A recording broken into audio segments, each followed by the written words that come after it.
தமிழ்நாட்டுடைய அந்த இருதுருவ அரசியலுடைய தன்மை மாறிடும், இல்லை சின்னம் நம்மக்கிட்ட இருக்கக்கூடியது பறிபோயிடும், கூட்டணி தொடர்பான நிலைப்பாடுகள் நிறைய மாற்றங்கள் வருது. இந்த அச்சம் தான் காரணமா பொதுக்குழுவை கூட்டுவதற்கு? இல்ல சார், அதிமுக பொதுக்குழு கூடுவதற்கு மிக முக்கியமான காரணம் திமுக கொடியில் உள்ள சிவப்பு கலர் இன்றைக்கு ரத்தக்கரையாக தமிழகத்திலே கரை கொண்டு ஓடிக்கொண்டிருக்கிறது. அது வெட்டு குத்து கொலை என்று இதையெல்லாம் தடுத்து நிறுத்தி மக்களை பாதுகாக்க வேண்டும் என்கிற நோக்கத்தில்தான் அதிமுக இந்த கூட்டத்தை கூட்டி தீர்மானம் நிறைவேற்றி மத்திய மாநில அரசுகளுக்கு எதிராக போர்க்கொடி தூக்கிறது. இது முதல் பார்வை. இரண்டாவது பார்வை, சியாம் சார் ஒரு தெளிவான மூத்த பத்திரிகையாளர், ஒரு வழக்கறிஞர் கூட. அவருக்கு தெரியாது இல்ல, நான் ஒரு விஷயம் சொல்றேன். 2018ஆம் ஆண்டு இப்ப அந்த இரட்டை இலைக்கு வழக்கு போடுகிற அந்த நபர் கட்சியிலிருந்து நீக்கப்பட்டவர். 2021 தேர்தலில் எடப்பாடி தொகுதியிலே அவர் எடப்பாடியாரை எதிர்த்து போட்டியிட்டவர். எனவே அவர் அதிமுகவில் உறுப்பினரும் இல்லை, கட்சி விதிகளின்படி அவருக்கு எந்த தகுதியும் தார்மீக உரிமையும் இல்லை என்று நீதிமன்றமே சொல்லிவிட்டதுங்க. இப்ப அந்த மனு வருவதற்கான காரணத்தை விரிவாக சொல்ல விரும்பல. அதில் எந்த பிரச்சனையும் இல்லை, அது வீணான வதந்தியை பரப்புற செயல். மூன்றாவது, கட்சி கட்டுப்பாடுகள் வந்துவிட்டதா என்று சொல்கிறார்கள். கட்சி அதிமுக ஒற்றை தலைமையின் கீழ் வலுவாக இருக்கிறது. அப்போ தேர்தலில் தான் அது எதிரொலிக்க வேண்டும், மக்கள் ஆதரவளிக்கிறார்களா என்ற கேள்வி அடுத்து வருங்க. அப்போ 2021 சட்டமன்ற தேர்தலின் போது அதிமுக எப்படி செயல்பட்டது என்று தெரியுங்க, என்ன வாக்கு வாங்கியது என்று தெரியும். இப்போ 24 நாடாளுமன்ற தேர்தலும் கூட கூட்டணியே இல்லாமல் தேமுதிக, புதிய தமிழகம் போன்ற சிறிய கட்சியை மட்டும் வைத்துக் கொண்டு பெற்ற வாக்குகளே திமுகவை விட ஒரு 6% வாக்குகள் குறைவு. இன்னொரு விஷயம் சொல்லுங்க, போட்டியிட தொகுதி அதிகம் சொன்னாங்க. அதாவது போட்டியிட தொகுதி குறைவாக இருந்த நேரத்தில் கூட்டணிகள் அதிகமா இருந்தது. போட்டியிட தொகுதி அதிகமா இருக்கிற போது கூட்டணியே இல்லை. அப்ப இரண்டையும் ஒப்பிட்டு பாருங்க. அப்போ அதிமுகவின் வாக்கில் எந்த சரிவும் இல்லை. நாடாளுமன்ற தேர்தல் ஒப்பிடுகிற போது இந்த வாக்கு வித்தியாசம் வரத்தான் செய்யும் என்பதை அதிமுக உணர்ந்தே இருக்கிறது. இன்னும் சொல்ல போனால் சியாம் அண்ணனுக்கு தெளிவா தெரியுங்க. நான் ஒரு விஷயத்தை ஓப்பனா சொல்றேன். கட்சி நிர்வாகிகளே நீங்க சொல்றதை ஒத்துக்கல. இப்ப கலாய்வுல கட்சி நிர்வாகிகளே நீங்க சொல்றதை ஒத்துக்கல. திரு செல்லூர் ராஜுவுக்கும் திரு டாக்டர் சரவணனுக்கும் பிரச்சனை, திரு கணேசராஜாவுக்கும் திரு பாப்புலர் முத்தையாவுக்கும் பிரச்சனை. கும்பகோணத்தில் திண்டுக்கல் சீனிவாசன் மட்டும்தான் பேசணுமான்னு அம்பிகாவதி எதிர்ப்பு தெரிவிக்கிறாரு. நாங்கள் பேசணும்னு சொல்கிறாரு. கன்னியாகுமரியில் பிரச்சனை, நெல்லையில் திரு வேலுமணி முன்பாகவே பிரச்சனை, மதுரையில் இப்போ கலாய்வு நடந்த முக்கியமான பகுதிகளில் நிர்வாகிகள் என்ன சொல்கிறாங்கன்னா, நாடாளுமன்ற தேர்தலில் யாரும் ஒழுங்காக வேலை செய்யலை, இதே நிலை நீடித்தா நாம் 26லையும் எதிர்கட்சி ஆகிடுவோம், தோற்று போயிடுவோம்னு அச்சம் வந்திருக்கு இல்லையா? கட்சி ஒற்றுமையாக இருக்கணும். நீங்கள் சொல்கிறதெல்லாம் சரி, ஆனால் கட்சி ஒற்றுமையாக இருக்கணுமே சார். கலாய்வு அதுதான் சார். களத்தில் சென்று தொண்டர்கள், நிர்வாகிகள் எப்படிப்பட்ட மனநிலையில் இருக்கிறார்கள் என்பதை உணர்ந்து வரத்தான் அந்த குழுவை அனுப்பிச்சாங்க. இல்லைன்னு சொன்னா அப்படி பிரச்சனை வரும்னு சொன்னா நீங்க யாருமே குழுவை போட்டுக்க வேண்டிய அவசியம் இல்லையே. இதையெல்லாம் உறுதியாக முடிவு செய்துதான் தலைமை இறுதி முடிவெடுத்து கட்சியை பலப்படுத்தும் ஒன்று. இரண்டாவது, சியாமண்ணனுக்கு ஒரு நினைவுபடுத்துறேன். அண்ணனுக்கு மிக நன்றாக தெரியும். அண்ணனே பல பேசியிருக்காரு. நானே சொல்றேன், நான் அவரோட இருந்தவன். ஐயா கோவை செழியன், பிள்ளப்பன், ஜி விஸ்வநாதன் போன்றவர்களாம் எம்ஜிஆருக்கு எதிராகவே கோவை பொதுக்குழு போர்க்கொடி தூக்கி அதெல்லாம் எப்படி ஆனாலும் தெரியும். இரண்டாவது விஷயம், 2003 அம்மாவில் இருக்கிற போது மதுரையில இதே மாதிரி கூட்டம் நடத்தி ஒருவர் கொலை செய்யப்பட்டார் சார். அந்த கொலையிலே இன்றைக்கு இருக்கிற திரு செல்லூர் ராஜு முதல் குற்றவாளியா அன்னைக்கு பதிவு செய்யப்பட்டாங்க. அப்போ ஒரு கட்சியில் ஆளுங்கட்சியாக இருக்கிற போது ஒரு மாதிரியும் அப்ப திரு எம்ஜிஆர், திருமிகு ஜெயலலிதா போன்ற ஆளுமை மிக்க தலைவர்கள் இருந்தாங்க. அந்த நிர்வாகிகளிடையே பிரச்சனை வருகிற போது அதை அவங்களால சரி செய்ய முடிஞ்சது.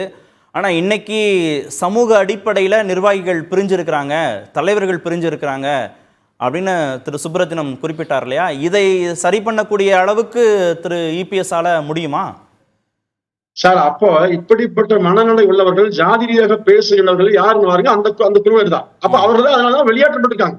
அப்போ அதிமுக என்பது ஜாதி மதங்களுக்கு அப்பாற்பட்ட ஒரு மாபெரும் மக்கள் இயக்கம். ஆனால் சியாம் அண்ணன் உண்மை ஒத்துக்குவார். ஏன்னா இன்று வரையிலும் அந்த மாதிரியான எந்த செயல்பாடும் அதிமுக நிச்சயமா இல்லை. இது ஏற்கனவே இப்ப நிர்வாகிகள் கூட அம்மா காலத்தில் உருவாக்கப்பட்டதுதான். அமைச்சரவை அம்மா காலத்தில் உருவாக்கப்பட்ட அமைச்சரவை தான்.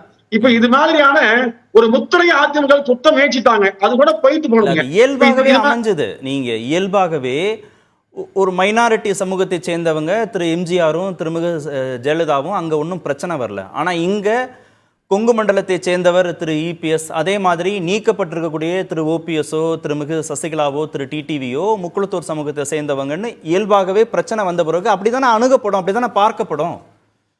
சார் அதை பேசப்படுவது வேறு, கட்சியில அந்த மாதிரி இயக்கப்படாம நிலை வேறுங்க. அதுக்கு வந்து ஒப்பிடவே முடியாது. அதாவது எல்லாம் பேசுவாங்க, அப்படித்தான் பேசுவாங்க. அதிமுக நல்லா இருக்குன்னு யாரும் நினைக்கிறதே இல்லை. இப்ப நீங்க பல பிரச்சனைகள் பாருங்க, நீங்க சம்பா பகுதி அந்த டெல்டா மாவட்டங்கள்ல சம்பா சாகுபடி ஒட்டுமொத்தமா அழிஞ்சு விவசாயிகள் தத்தளிக்கிறாங்க. ஆனா அதிமுக வீணா போட்டுதான் பேசுறாங்க. அது வந்து அவங்களோட விருப்பங்க. ஆனா அதிமுக பத்தி கவலை இல்லை சார். நீங்க எடப்பாடியார் என்கிற ஒரு எளிய மனிதருக்கு ஆளுமை இல்லை, ஆளுமை இல்லை எத்தனை முறை சொல்றது சார்? எத்தனை முறை பேசுறது? ஆளுமையில என்ன சார் இது? ஒரு சாதாரண எளிய மனிதர் இந்த கட்சியை வந்து இவ்வளவு நெருக்கடிக்கு பாதுகாத்து 75 வெற்றியை வர செய்து சட்டமன்ற தேர்தல் முடிந்து நாடாளுமன்ற தேர்தல் வந்த பிறகும் 21% வாக்குகளை வாங்கியிருக்கிறார் சொன்னால் இதை விட என்ன சார் ஒரு ஆளும் வேணுங்க? அது ரெண்டு தலைமை இருக்கும்போது, திரு இபிஎஸ் ஓபிஎஸ் ஒன்றா இருக்கும்போது நாடாளுமன்ற தேர்தல் யார் இருந்தாங்க? எல்லோரும் எதிர்ப்பு. இன்னொரு தலைமை அங்க போயிடுது, பாஜக இணைந்து விட்டது. திமுக வந்து பாஜக அதிமுக மறைமுக கள்ளக்கூட்டணி பொய் பிரச்சாரம் பண்ணது. இதனையெல்லாம் தாண்டி 21% வாக்குகளை அதிமுக பெற்றிருக்கிறது என்று சொன்னால் இதுவே மாபெரும் வெற்றி. இந்த விஷயம் சார், 156 சட்டமன்ற தொகுதியில அதிமுக 2ஆம் இடம் பெற்றிருக்கீங்க. நீங்க திரும்ப ஒவ்வொரு ஊடகங்களையும் இதே மாதிரி அதிமுக குறித்தான பொய்யான தவறான விஷயங்களை பேசி ஒரு கருத்துக்களை உருவாக்கவே முயற்சிக்கிறாங்க. உண்மையிலேயே வருத்தத்துக்குரிய செய்தி. ஏன்னா நான் ஒரு களத்துல கிராமத்துல இருக்கிறேன். பாருங்க சார், நேற்றைக்கு உடுமலையில மிக எழுச்சியான கூட்டம். யார் செய்தி சொன்னீங்க? திருப்பூர்ல மிக எழுச்சியான கூட்டம். உடுமலை ராதாகிருஷ்ணன் நடத்தினாரு, மிக எழுச்சியான கூட்டம். பொள்ளாச்சி ஜெயராம் நடத்தினாரு, மிக எழுச்சியான கூட்டம். அப்ப இது யார் பேசினா? அதாவது ஓரிரு இடங்கள்ல அம்மா காலத்திலே இது போன்று நடந்து உண்டு. எங்க பகுதியிலேயே அம்மா இருக்கிற போது பொங்கலூர் தொகுதியிலேயே வந்து அன்றைக்கு இருந்த அமைச்சர் தாமோதரன் மீது கடுமையாக தாக்கப்பட்டு தேர்தல் நேரத்துல அன்றைக்கு அம்மாவால் நேரடி அழைத்து பேசப்பட்டது சார். இல்ல, அதாவது அதிமுகவுடைய ஆய்வு கூட்டத்துல மாற்று கட்சியை சேர்ந்தவங்க வந்து தாக்குதல் நடத்தல. மாற்று கட்சியை சேர்ந்தவங்க வைக்கக்கூடிய விமர்சனங்களுக்கு நாம இப்ப செவிமடுத்து இந்த விவாதங்களை நம்ம கட்டமைக்கல. கட்சிக்குள்ள இருக்கிற நிர்வாகிகள், மூத்த நிர்வாகிகளே இருதுருவமா நிக்கிறாங்க. கட்சிக்குள்ள இருக்கக்கூடிய நிர்வாகிகள் தான் அந்த கருத்துக்களை வைக்கிறாங்க. நாடாளுமன்ற தேர்தல் தோல்வி, சட்டமன்ற தேர்தலையும் இதே மாதிரி செயல்பட முடியாதுன்னு அதிமுகக்குள்ள இருக்கிறவங்க தான் பேசுறாங்க. டாக்டர் சரவணன் அதுதானா சொல்றாரு. மாற்று கருத்தை வைக்கிறவங்க வேறு கட்சியை சேர்ந்தவங்க இல்லையே, அதிமுகவை சேர்ந்தவங்க தானே, ஏன் திரு செல்லூராஜுக்கு கோபம் வருதுன்னு அவர் கேட்கிறாரு. கார்த்திகே சார், நீங்க மிகச்சிறந்த ஊடகர், உங்களுக்கு தெரியாத விஷயமே இல்லை. நான் ஒரு விஷயம் சொல்றேன். பல குடும்பங்கள் சேர்ந்து நடத்துகிற இயக்கம் அதிமுக. தமிழ்நாடு முழுவதுமே எல்லா குடும்பமும் சேர்ந்து இந்த இயக்க கட்சி இயக்குது. ஆனா ஒரே குடும்பம் நடத்துகிற திமுக பாருங்க, அண்ணன் பிரச்சனை இல்லையா? அழகருக்கு ஸ்டாலின் பிரச்சனை வரலீங்களா? மதை அலுவலகம் எரிக்கப்படவில்லையா? எத்தனை பிரச்சனை நடந்தது சார்? தாக்கிரசன் கொல்லப்படலையா? அதே மாதிரி அதாவது சட்டமன்ற நாடாளுமன்ற தேர்தலை விட திமுக உட்கட்சி தேர்தல் மிக வலிமையாக நடத்தப்படுங்க. அப்படி நடத்தப்படுகிற போதெல்லாம் திரு கருணாநிதி எழுதிய முரசொலி பாருங்க, பல பேர் கொல்லப்பட்டிருக்காங்க, பல பேர் அடித்து மருத்துவமனையில் அனுமதிக்கப்பட்டிருக்காங்க. அப்போ ஒரு அரசியல் கட்சி எதிர்கட்சியா இருக்கிற போது இந்த மாதிரி இருக்கும். ஆளுங்கட்சியில் இருந்த 10 ஆண்டு காலம் ஆளுங்கட்சியில் இருந்த அதிமுக எதிர்கட்சியா வந்த பிறகு, பல சங்கங்களை சந்தித்த பிறகு இது போன்ற சிக்கல்கள் வருவது இயல்பு. அதை சமாளித்து தான் போச்சு சார். அந்த ஆளுமையான தலைவர் தான் எடப்பாடியார். பேசும்.